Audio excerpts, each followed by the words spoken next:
Hello বন্ধুরা, village kitchen with টুম্পাতে আপনাদের সবাইকে স্বাগত। আজকের হাজির হয়েছি রমজান স্পেশাল আরেকটি ভিডিও নিয়ে। বন্ধুরা, আজকের আমি আপনাদের তৈরি করে দেখাবো সাবুর ডেজার্ট। এটা সেহরি থেকে আফতারিতে যে কোনো সময় আপনারা খেতে পারেন, আর বাচ্চা থেকে বড় সবার পছন্দের একটা খাবার। প্লিজ বন্ধুরা, পুরো ভিডিওটি শুরু থেকে শেষ পর্যন্ত দেখবেন। আর আমি সাবুর ডেজার্ট তৈরি করার জন্য কী কী নিয়েছি আপনাদের বলে দিই। সাবু, দুধ, এখানে নিয়েছি কাস্টার্ড পাউডার, গুঁড়ো দুধ, চিনি, কিছু ড্রাই ফ্রুটস কুচিয়ে নিয়েছি, চেরি, এসএস ভ্যানিলা, আর নিয়েছি সাবজা দানা। আর এখানে নিয়েছি কিছু ফ্রুটস, আঙুর, আপেল, কলা আর কিউই। আমি এখানে 4 রকম ফল নিয়েছি, আর আপনারা আপনাদের পছন্দের মতো যে কোনো ফল এতে দিতে পারেন। আর সবার প্রথমে আমি বাটিতে দুধ নিয়ে নেব। হাফ লিটার দুধ নিয়েছি। দুধের মধ্যে দিয়ে দেবো গুঁড়ো দুধ 2 চামচ, কাস্টার্ড পাউডার 2 চামচ। ভালো করে আমি গুলিয়ে নেব।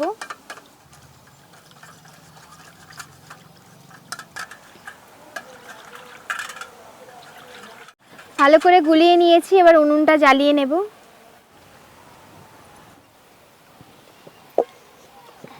কড়াতে দিয়ে দেব দুধ।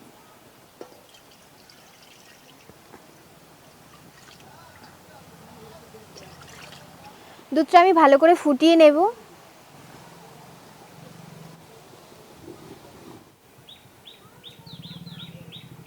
দুধটা ফুটে গেছে, এবার দিয়ে দেব চিনি।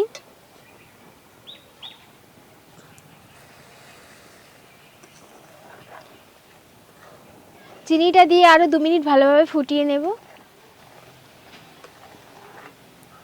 দুধটা চিনি দেওয়ার পরে ফুটিয়ে আমি গাঢ় করে নিয়েছি, এবার নামিয়ে রাখবো।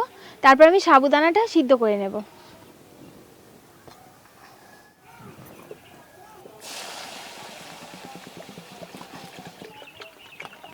জলটাকে ভালোভাবে ফুটিয়ে নেব।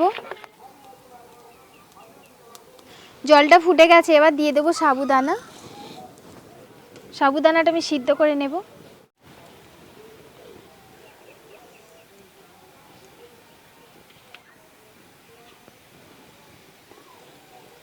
সাবুদানা সিদ্ধ হয়ে গেছে, আমি সেঁকে নেব। এটা নর্মাল জল দিয়ে খুব ভালোভাবে ধুয়ে নেব, নইলে কিন্তু জড়িয়ে যাবে এক জায়গায়। এবার আমি আবার দুধের কড়াটা বসিয়ে দেব। সাবুদানাটা দিয়ে দেব, যে সবজা দানাটা আমি ভিজিয়ে রেখেছিলাম সেটাও দিয়ে দেব।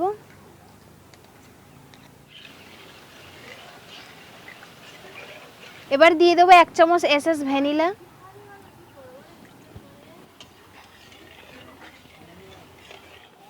এটা 1 মিনিট আরও ভালো করে ফুটিয়ে নিয়েছি, হয়ে গেছে। এবার আমি নামিয়ে নেব।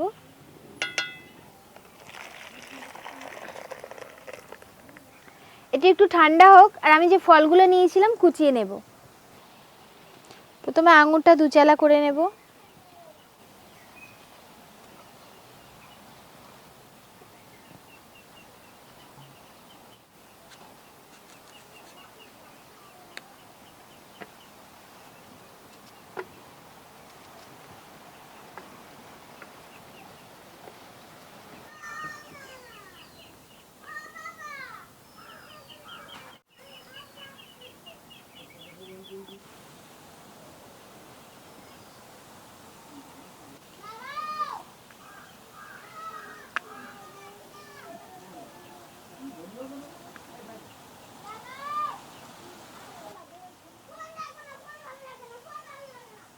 সব ফলগুলো আমি কুচিয়ে নিয়েছি, আর দুধটা এদিকে ঠান্ডা হয়ে গেছে।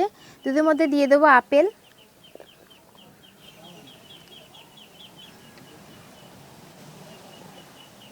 ড্রাই ফ্রুটস, এবার দিয়ে দেবো কিউই,